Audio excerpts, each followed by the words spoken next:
folks, I'm back. It's me, your role model, aka Mabu Chowdhury, aka the People's Coach. Today, I want to talk to you guys about how to deal with unreliable people. Now check this out. I'm sure that each and every one of us out there have been in that situation or that circumstance. In fact, it might even just be us. It might even be me. At some point in our life, we have been unreliable. Now check this. I want to share something with you. An incident and an experience that happened to me some time ago.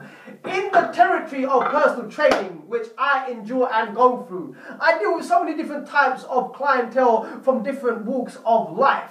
And one of them, well not one of them, some of them happen to be quite unreliable. You schedule a date, a time, a place, and they're meant to turn up at that time. But what happens? They either come late, they don't phone you, or they phone you a couple of hours later. And they turn out a couple of hours later, and they expect you to give them that session. They expect that you should be there for them whenever it is at their own convenience. Or the fact is that they can just stroll in and turn up without actually communicating to you, letting you know, updating you what's going on, especially if they're running late. The most honest thing to do is if you're going to turn up for a meeting or that you're going to meet someone or you have a meeting to go to and you're running late, try to phone them as soon as possible. Because it looks bad when you leave it, when you don't even phone and just turn up. It looks so bad, it looks so wrong, it looks so unprofessional. And we've all done it at a certain point in our life. But let me tell you something. I want to share an experience. I want to share something that happened to me with one of my clients. How I dealt with this unreliable person.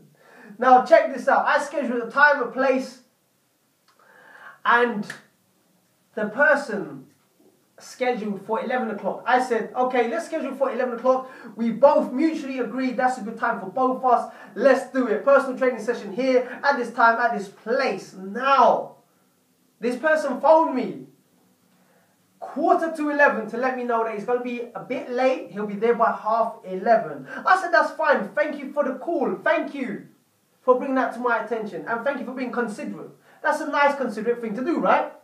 If you're running late, if there's delays, the person is updating you, letting you know what's going on. Because you have plans as well, right? Now check this out. Come 11:30, this person has not shown up. This person has not even called me. Now I'm getting a bit wound up. I'm getting a bit frustrated. I'm thinking, well, what's going on? Now I wait a further 15 minutes. Now it's 11:45 at this point. Now when it comes to hitting, and then it hit 11:50, and this person decides to call me and says, oh, sorry, I'm going to be a bit late. Is it right if we can reschedule for 12:15? And I told this person, okay, that's fine, but the latest that you have to be here is by 12:30. Otherwise, I am not going to schedule you in because it will cut into my own personal time. Okay, which is cool.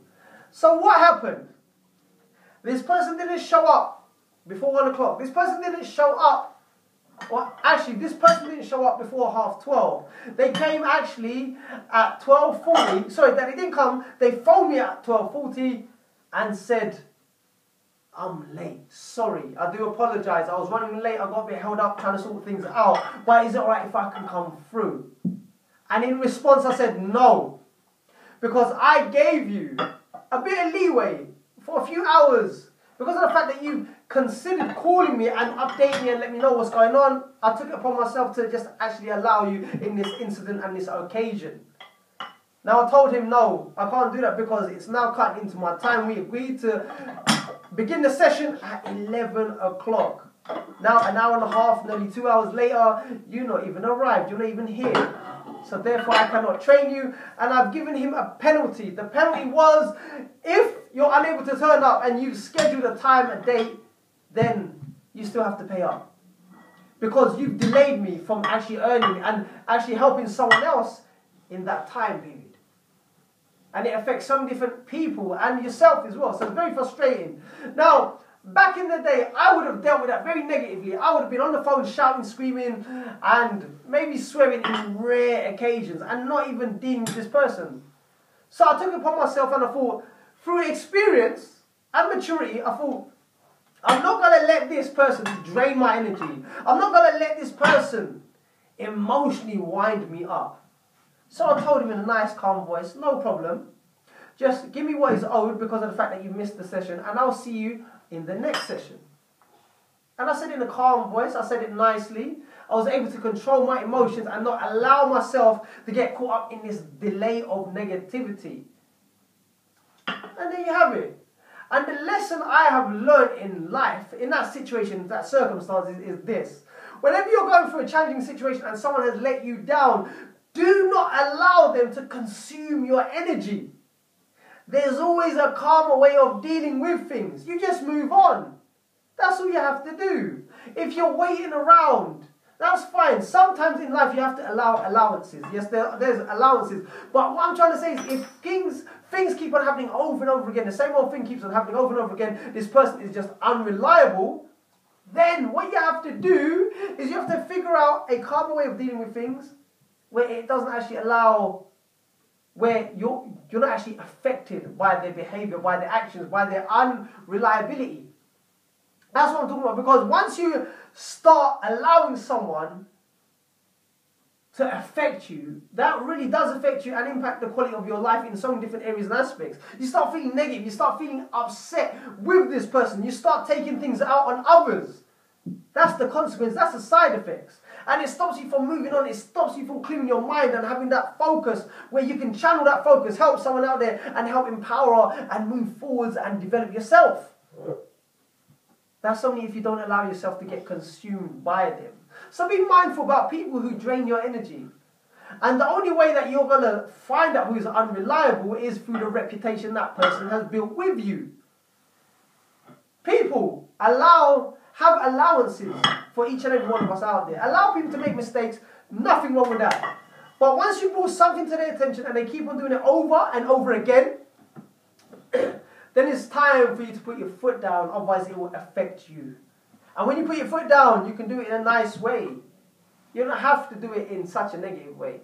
And this also, by saying that, sometimes in life, you do have to be firm. Sometimes in life, you do have to be really angry and stamp your authority down. But what I'm trying to say is, generally, you don't even have to go to that level. You don't even have to go to that extreme. There's always a nicer way of dealing with things.